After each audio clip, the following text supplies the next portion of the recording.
Welcome. We're living at a time like no other on planet Earth. Spiritual, physical, metaphysical, insights, wisdom, challenges.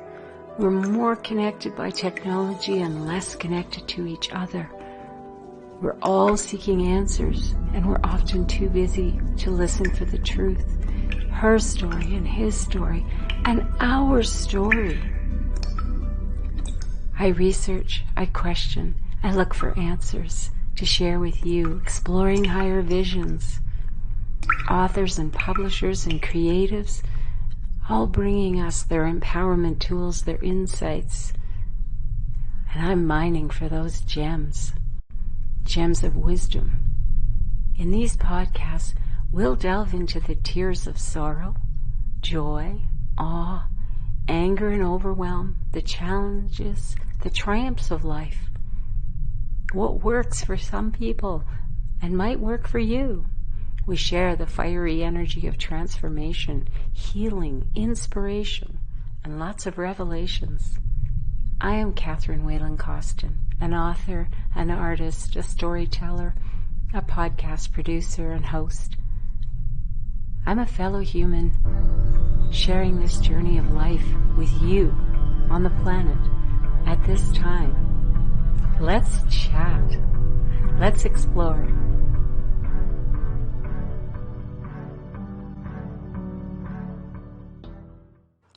Hello friends, it's Catherine.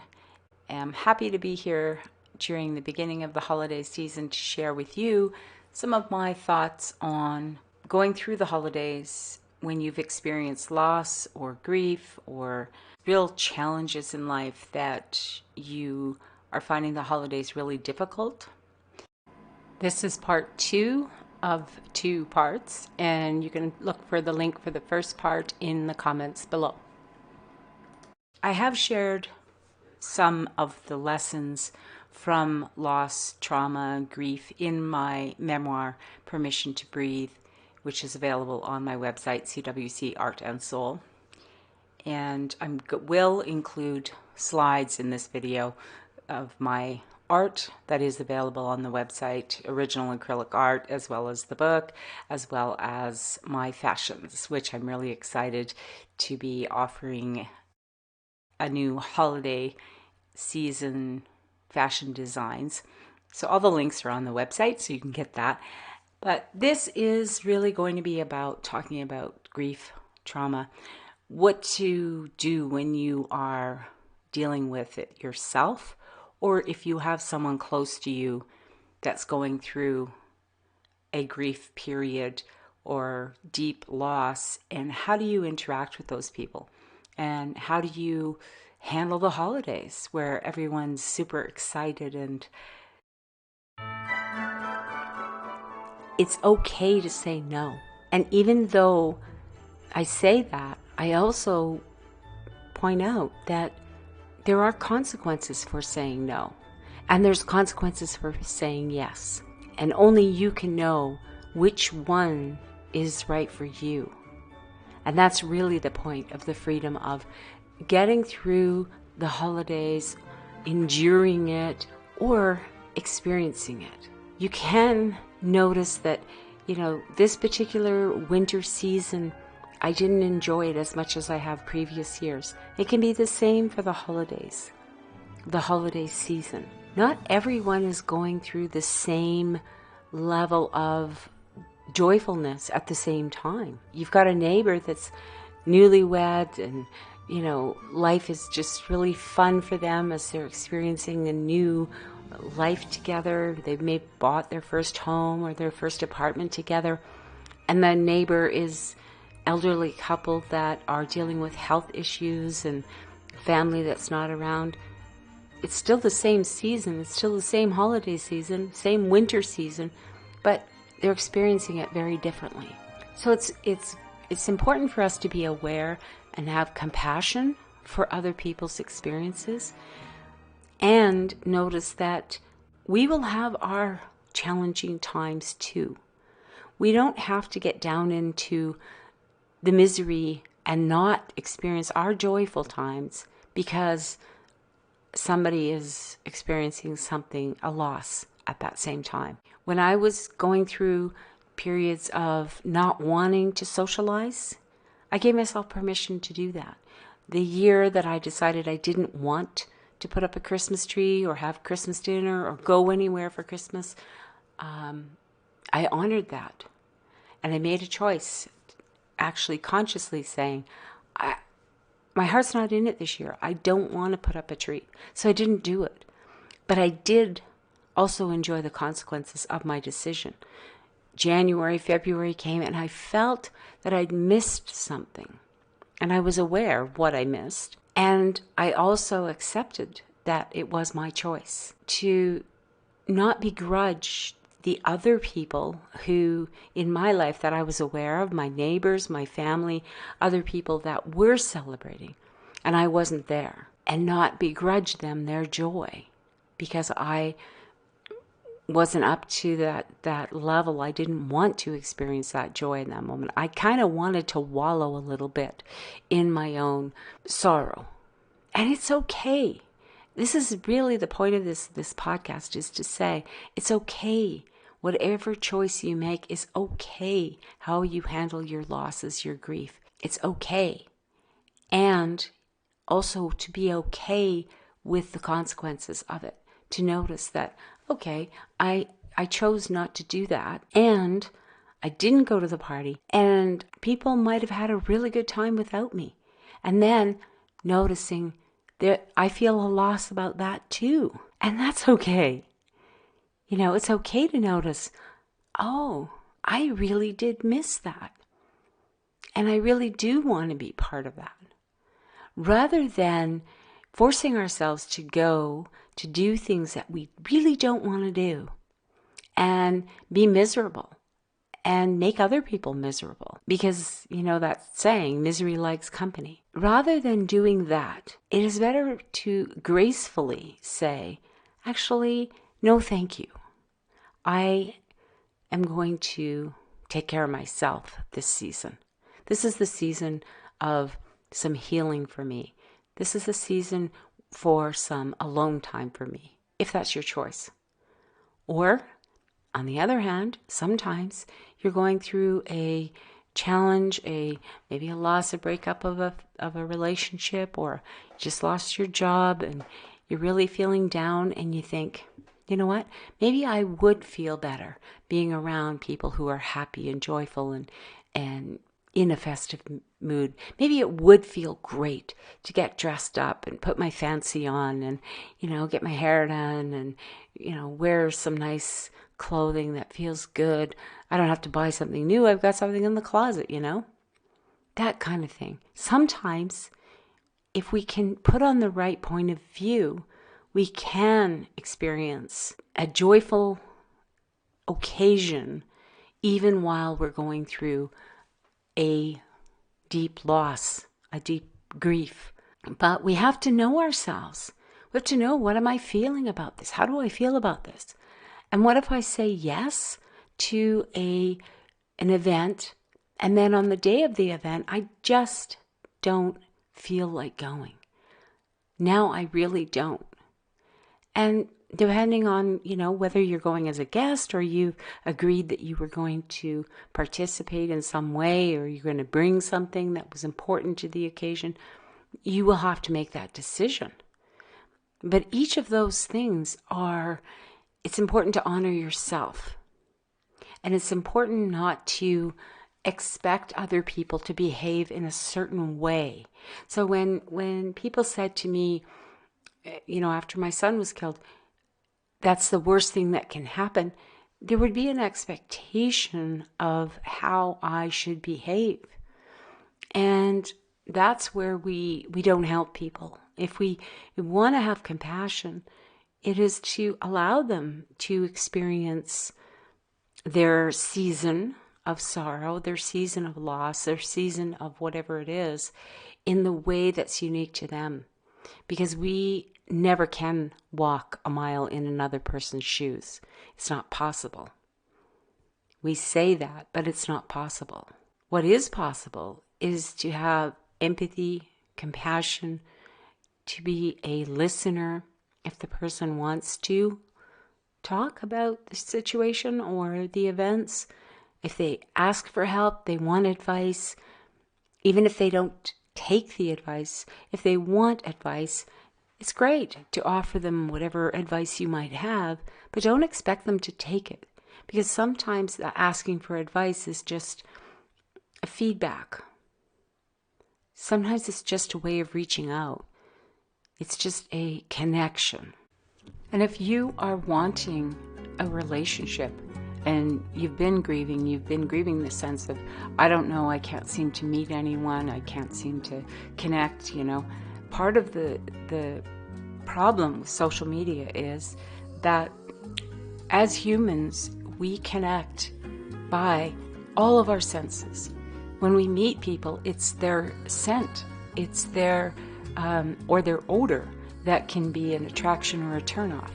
So if you're going out and you wanting to meet people, you want to connect, you want to have a relationship, even though you've had a loss, and you want to connect with people on a new level, you want to meet new people, you've got to put the effort in. You've got to take a shower and get dressed up, and you don't have to buy new and fancy clothes. You probably have something that's clean and you can feel good in.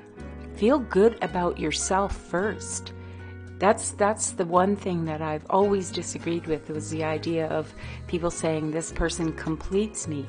We each need to be complete and whole ourselves before we can have a complete and whole relationship with someone else.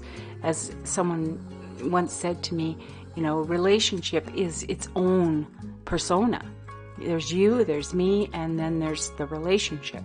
So we have to, if we want those things, we have to look at ourselves, do our own healing work, look at ourselves, and not make the world to blame for our anger, sorrow, and grief and or joy. Don't give other people the power to make us feel anything.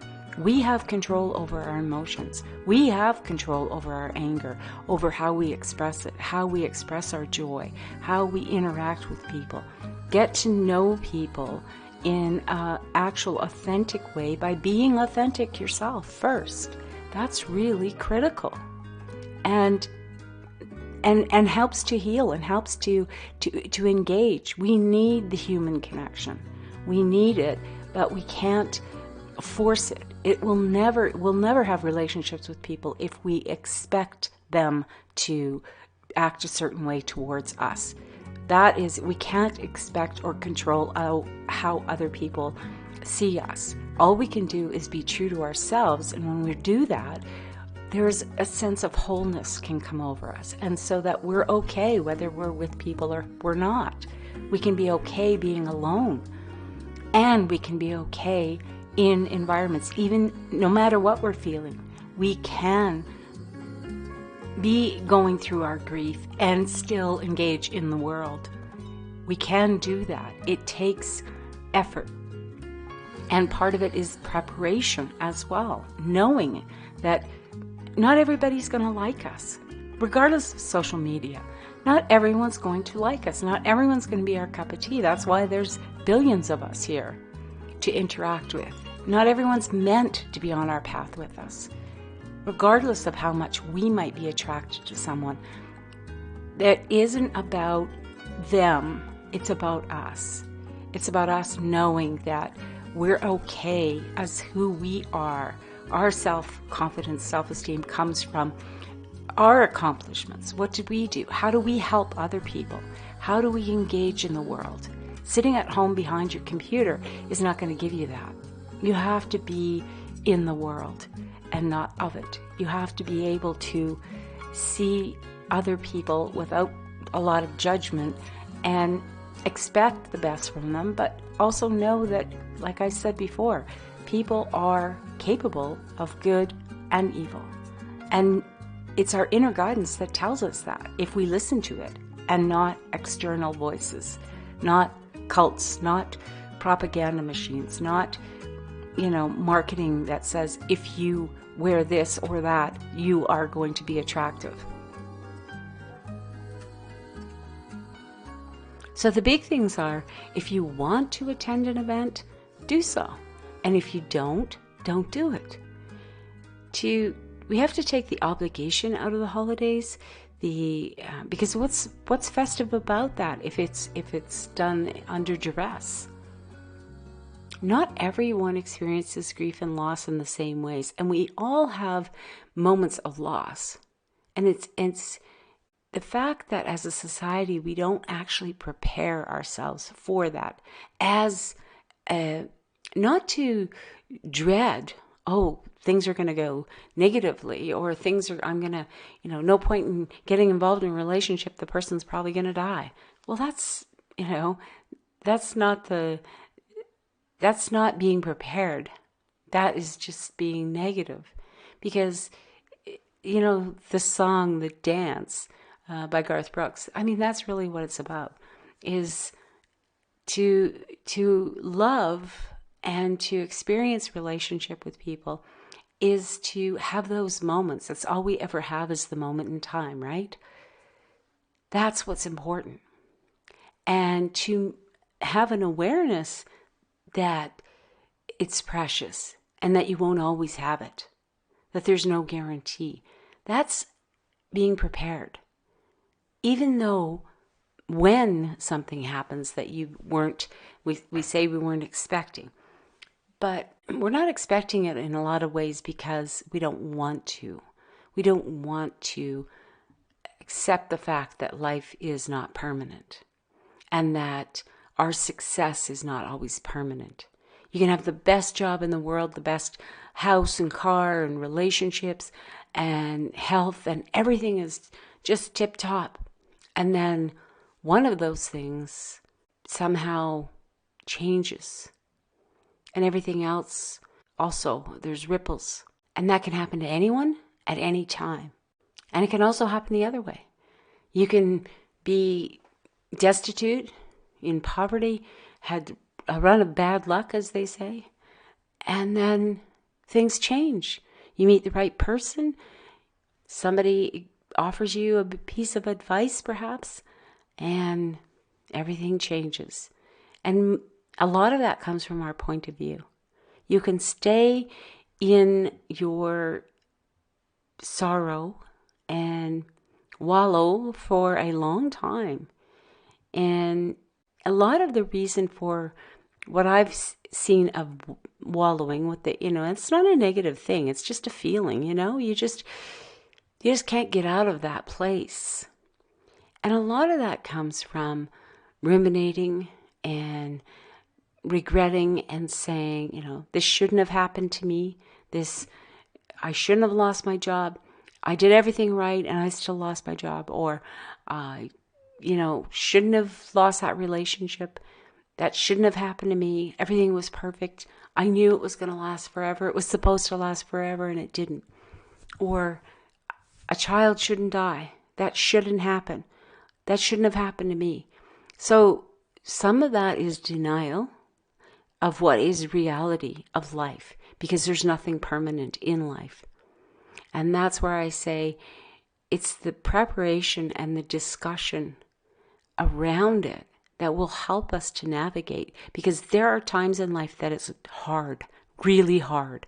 We, instead of, as a society, instead of talking about it, preparing people for these seasons in our lives, we end up medicating. We end up going to addictions like social media, which is avoiding, our real life situations, relationships sometimes, in favor of something that's an illusion, to numb. And that's what Dr. Gabor Mate talks about all the time. It's not why the addiction, it's why the pain. Because there's a reason for addictions. We're trying to numb something that hurts so much that we can't understand. And that is often the biggest part of it, is we don't know why, and we want to know why. And sometimes there is no common sense or logical or, reason why something happened.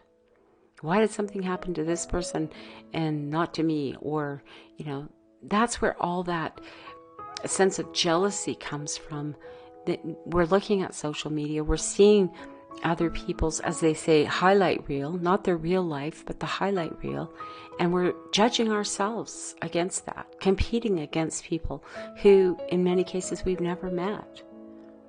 And so I think that it's really important to recognize that grief is a season. Events in life, we can weigh them as if loss is a negative, but in reality, it is just a part of life. It is an event. An event happens. Having a loss doesn't make a person a loser. Having a win doesn't make a person a winner. It doesn't change your value, your worth, because an event happened. Something happened in your life. That's what it is. It's an event.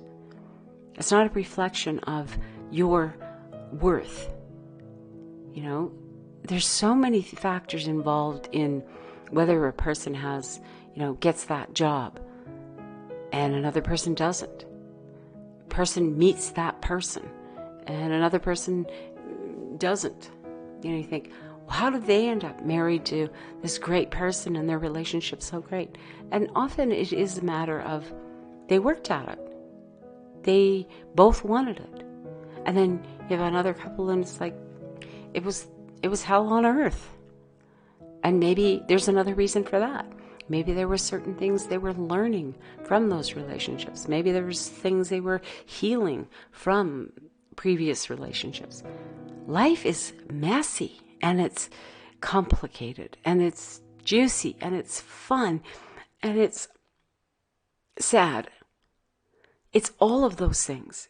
It's a buffet. It's not just one or another. And it's a matter of preparing ourselves for all of it. For all of it and for the unexpected. For being okay with things not always working out the way we plan.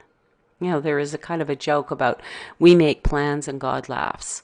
And I know it's, because there's a bigger plan.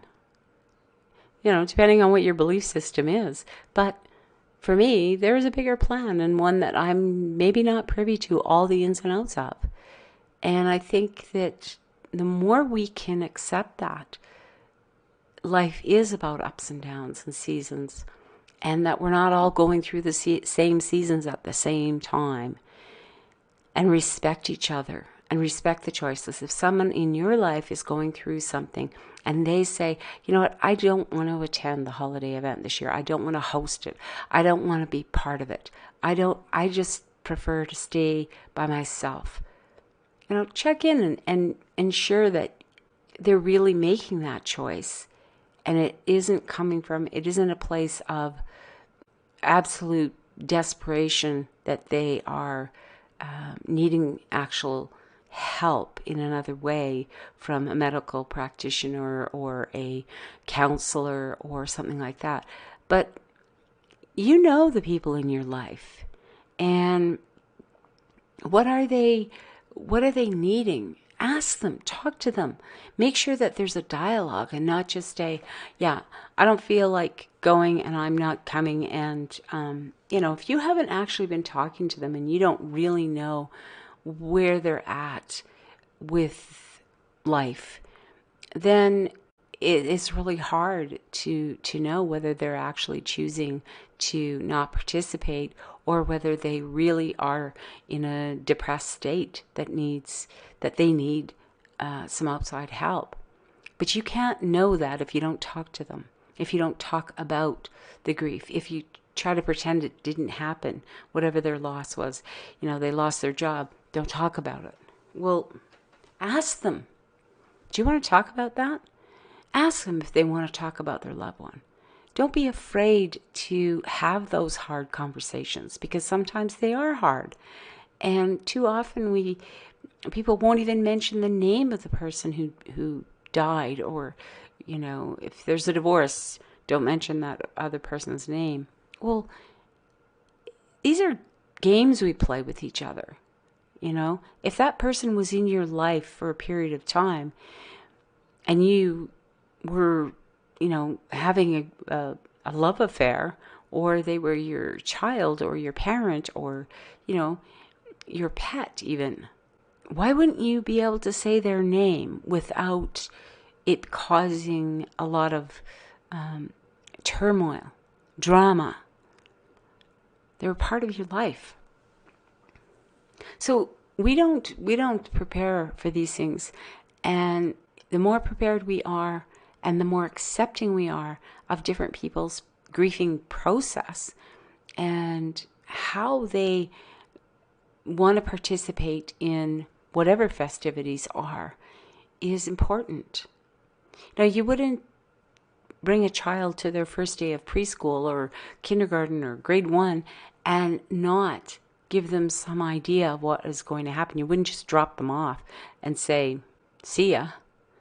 You really would be telling them, hey, in a few days you're going to go to that school and you're going to meet new kids and you're going to maybe meet some friends, and maybe, if you already know they're really shy, you prepare them by saying, you might not like all of the kids that are there. You might not want to talk to all of them, but some of them might not want to talk to you either because it's new. And, there's a teacher there that's going to be able to help you, and you're going to be there for a certain number of hours, and it's going to be, you give them some idea of what to expect, not that you're abandoning them. And sometimes that's what happens is we don't expect a parent to die. We don't expect a child to die. We don't expect to lose a job. And when those things happen, we feel abandoned. We can feel rejected. We can feel like we're not worthy. Why did I lose that job? I wasn't good enough, or I wasn't, and maybe you weren't. Maybe you weren't suitable for that job. Maybe there is another job that is way more suitable for you.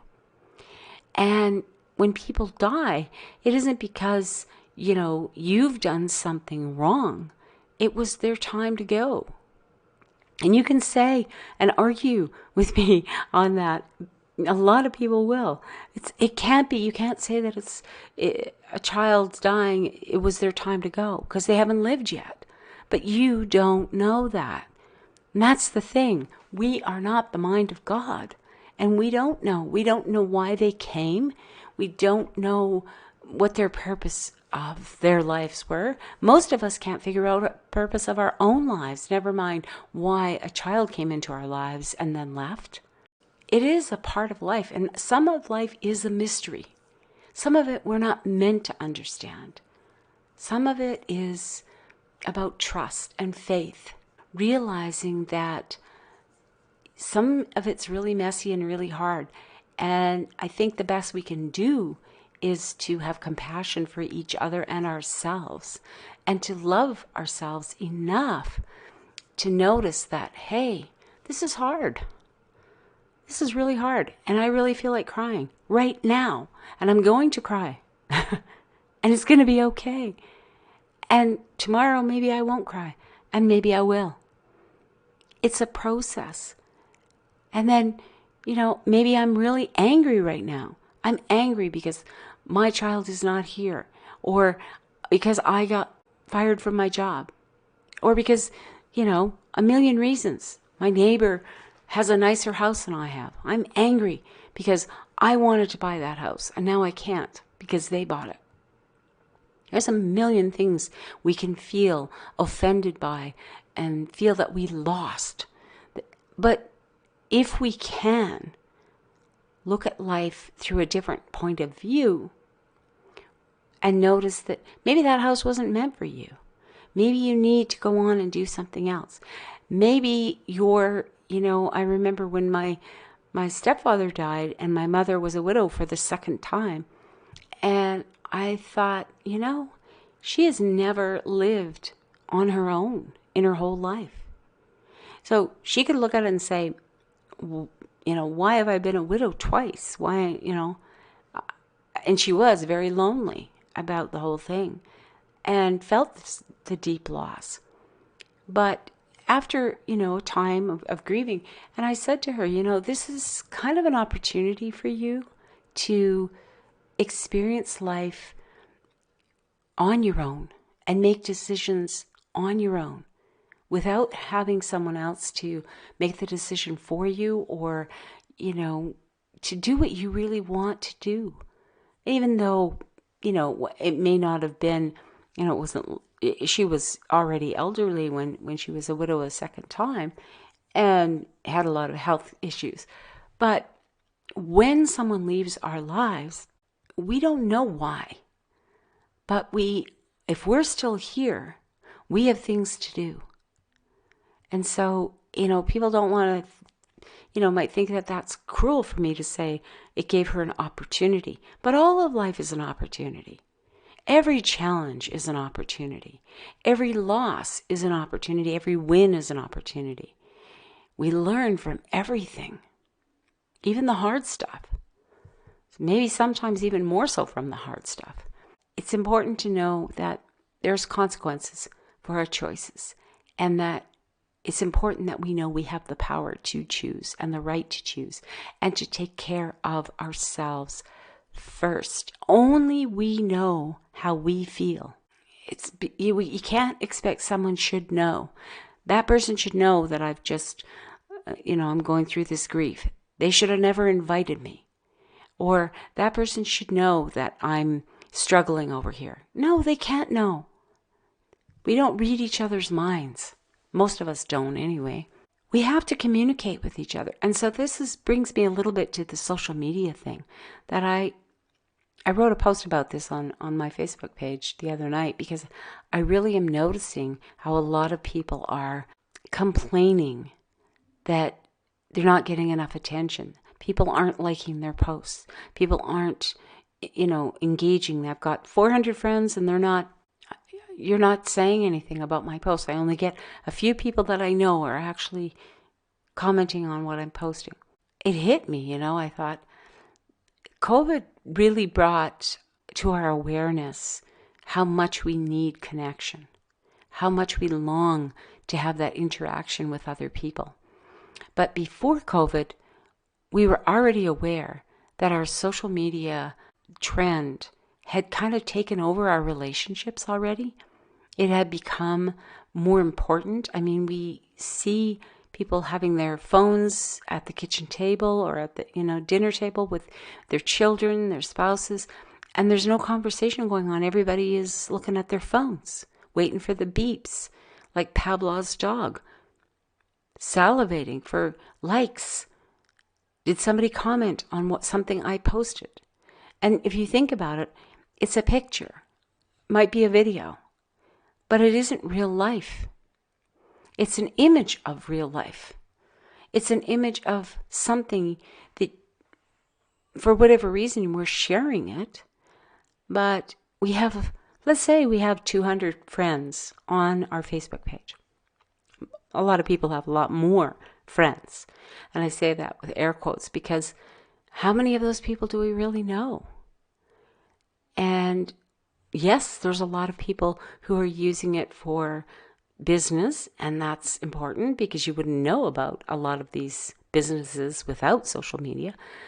But there's other people who are using it to communicate with their families. We don't all live close to our families anymore, so it's a really good tool for that.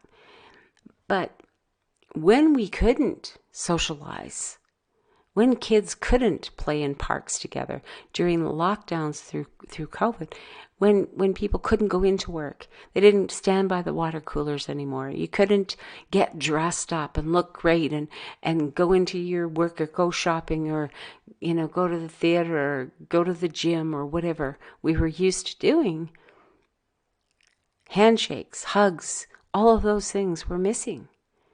The laughter, the shared jokes. So instead, we turned to social media to really keep that connection going. And yes, we can have a shared joke and a shared laugh. It's not the same. And I think a lot of people noticed. And I think that there's a possibility that there's a lot of grief going on collectively about the changes going on the planet. And that's adding to that feeling of rejection and that feeling of not being good enough. And as much as we have memes all over the place saying, you're good enough, you don't have to, you don't have to color your hair, you don't have to wear makeup, you don't have to do this, you don't have to do that. And the next thing is you see somebody posting a picture of a before and after of themselves saying, here's how I've improved my body. Now, here's the point that I think is being missed here. I would never walk into a room with 200 of my friends, again, air quotes, and expect them all to comment on the clothing I'm wearing. I would never walk into a room and expect to have the full attention of 200 people, all eyes on me, looking at, here is my dinner. This is what I'm having for dinner tonight. This is what I had for dinner. This is where I went with my friends. No, we don't socialize like that. When you have 200 people in a room and you want to be the center of attention, you're the speaker. You're the performer. That would be, otherwise, you're in a room with 200 people. You're engaging in a conversation with 2 or 3 at a time.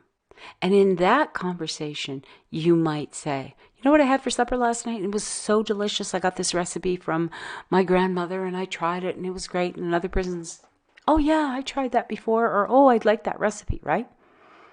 It doesn't happen that you're actually talking to the 200 people at once. But because we've set it up this way and bought into it, now when I post a picture and this is a supper and this is a recipe I made and look at it, why am I sharing it? Why am I showing you this picture? Mostly it's because I am trying to connect. I'm trying to find something in common, something we can communicate, we can share. But there's a good chance that all of the people who are on my friends list or on my, Instagram following or whatever are not that interested in that particular topic. They're not rejecting me, but they may be just not interested. And so we learned that this means we're not good enough. We're posting things on social media and people aren't saying anything. Not enough people are saying anything. And of course we all know about the algorithms and all that jazz, but it's not just about that. It's how we're perceiving social media. And I think we're grieving the fact that we've always needed human contact, connection. We're not meant to be on artificial intelligence, letting a computer decide whose posts we see, what conversations we can hear. But of course, somebody has to do it. It's a computer. We would be saturated if we had all the numbers of people that we have on our list of friends, even if it's 200 or 50 or whatever it is, all talking, we would be saturated. We'd be overwhelmed. So of course, there's programs that show us what the things that we've shown an interest in. It's sort of like being at a party and somebody said about this recipe, and next thing you know, there's another couple of people who are interested in recipes. And, oh yeah, she's got a great recipe for this. Terrific. But we have lost something. And COVID showed that to us. How much we need that connection. How important it is to put our phones away and have real in-person conversations. And so some people are aware of that energy shift and are going through that collective grief during this holiday season as well. And maybe that's a good thing. Maybe the fact that we would grieve what we lost will give us a better perspective on what we want in life. Sometimes we do. I'm not saying that we deserve it or that it has to be this way, but sometimes we only notice and appreciate things after we've lost something. How many times have people said, after a relationship breakdown, I wish I'd appreciated that person more. Sometimes hindsight does give us a better point of view. But rather than staying in that sorrow and grief and depression about what didn't happen or the loss, we could take that information and allow it to prepare us to go forward. And I think that it is the fact that we are not talking about grief, we're not talking about respecting other people's boundaries and noticing that we're not all going through the same stuff at the same time. Noticing that storms of our lives happen at different times, not predictable. And while the seasons of life or the seasons of the earth are fairly, we can't predict the weather, but we can know that we're in winter and that spring will follow. But we don't know that about our own emotional seasons. We don't know how long it's going to take us to process a deep loss, the loss of someone that we didn't expect to leave when they left, whether it be through death or through marriage breakdown or relationship breakdown or a job loss or financial, problems. These are events of life. And I think that if we could prepare our children for, instead of trying to paint a picture of an idyllic life, a utopian life, we could point out that it's about balance, that it is going to have ups and downs, and that when you're in your down, don't begrudge someone else who's in their joy, because there will come a time when they will be in their down and they will need that joyful memory to carry them through, because that is what gives us hope. That is what gives us faith. It's the cycles, because we know that this too shall pass. There is no right or wrong way to do grief. There is no right or wrong way to be a compassionate friend. Our relationships are so unique. If your friend, a true friend, someone that you actually know, or family member, if they're saying no because they're needing space, they need to process, or if they're saying no for other reasons. And it's important to respect their no and recognize that if they're saying no to you, they're likely saying yes to them. And it's not being selfish to take care of yourself. It is so important. It is so important to be able to have healthy relationships going forward, is to take care of yourself when you're not well, when you're out of balance, when you're in dis-ease, so that you can give in the future. And you can't do that if you keep on denying that you're feeling grief and you're feeling loss and you're feeling these emotions, and you keep on burying them. You keep on holding them down, pretending that you're not feeling it. You're always happy, happy, joy, joy. And eventually you're going to feel them. And it's like, that's another thing Dr. Gabor Mate says, is when the body says no. And that's what happened to me. When I couldn't say no to the world, when I couldn't take time to feel my emotions, to notice my inner guidance saying, stop. You need to rest. You need to take care of yourself. And I didn't know. The only voices I heard were the people outside of me demanding things. And sometimes they weren't even, they were things I felt duty to or obligated to, and they didn't even ask. I just felt I needed to do it. There were many other things that I was expected to do, and they were demands. But nevertheless, it's coming to that place where you can honor yourself and let other people honor themselves. That mutual respect. The holidays do not have to be a real downer. They don't. And they're far more joyful if we allow people to experience them in their own unique ways. Sometimes when when someone is passed on, you want to honor them by just baking their favorite cookies, even if they're not here to eat them. But when you bake them, you're doing it with that place of remembering them and loving them, putting an extra chair at the table if you are going to have a festive occasion and someone who used to be there isn't there anymore. You honor them. You honor their memory. And even if they weren't the perfect guest in the past, but they're part of your life and you love them. Remember them, all of them. The human condition is not necessarily saintly. We all have our positives and negative qualities. And what we might think are our positives, other people might think are not. We might think we tell the best jokes and other people do not, you know?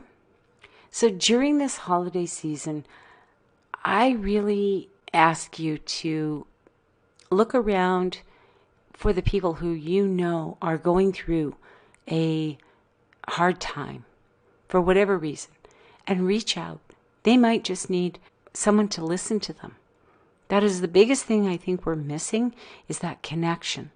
To have someone hear them, hear their story. Let them talk about their loved one. Let them talk about the job that they thought they were going to have for a lifetime and now they don't. Let them talk about it. Let them be angry. Let them express their feelings about these things so they can feel heard and noticed and that they matter. And I would suggest that if you're feeling those kinds of things, find a real human, someone close to you, or, a counselor if you need it, or a therapist. Go help someone else. But don't try to bottle it all up and hold it inside and try to stay strong when you're feeling these emotions, when you're feeling the weight of this circumstances of this season. Avoid going on social media to passive aggressively say, you're not noticing me, I'm going to leave social media. You're not giving me the attention I need. It's very difficult. You're interacting with a computer algorithm. And I just don't think it's going to give us that human compassion. I don't think you can hear the compassion in an emoji. I don't think you can, you notice it, you think, oh, they took the time to click on that emoji. But a real connection doesn't happen that way. As human beings, we need that human connection, the interactions, the visuals, the feelings, the taste, the touch of life, the grounding to the earth, the connection, the feel of the earth under our feet, the smell of the trees, the warmth of the sun. We need that, and we're not going to get that from our offices and our houses looking at a computer screen and waiting for someone to like our post. And it shows that we want that connection. But we've been trained into looking for, we're not, the likes and the loves and the, little emojis and all that stuff is not really a connection. It's more of a validation. It's more of us being trained to look outside of ourselves for someone else's approval. What do you think of my supper? What do you think of my new dress? And in real life, in real relationships, in our regular day-to-day, we show up, and if somebody notices that you got your hair cut, they'll say, hey, did you get your hair cut? I love it. Or, something to that effect. But we're exposing ourselves, overexposing ourselves on social media for approval. And we're saying in meme after meme that you don't need other people's approval. But the whole program is set up for that. For approval, for likes, for validation, for see me, see me. It's training us to ask for that. Do you see me? Do you see me? Do you see me? And the truth is, we're not actually being seen on social media. We need to be seen in real life. And we are seen far more deeply and less judgmentally in real life, I think. When we're helping someone else, they're not looking at us saying, I like your dress, or that's the wrong color dress for you to be wearing, or you shouldn't have colored your hair, or I don't like the way you did that. No, in real relationships, we actually are, come on in, have a cup of coffee. How's your day going? How do you feel after your situation, with you're going through the holidays this year without your spouse? How does that feel for you? Do you want to join us for the holidays? Those are things that we would do to people in real life without the judgment, without the criticism. It doesn't matter. This is not to say there isn't gossip and cattiness and that's always happened in real life. I get that. But generally, those aren't the people that we are friends, we socialize with. But we've been trained and we've lost something deeply about the human, collective, compassionate, loving condition when we've turned everyone into this influencers, celebrity, competition kind of idea. And that's just not real life.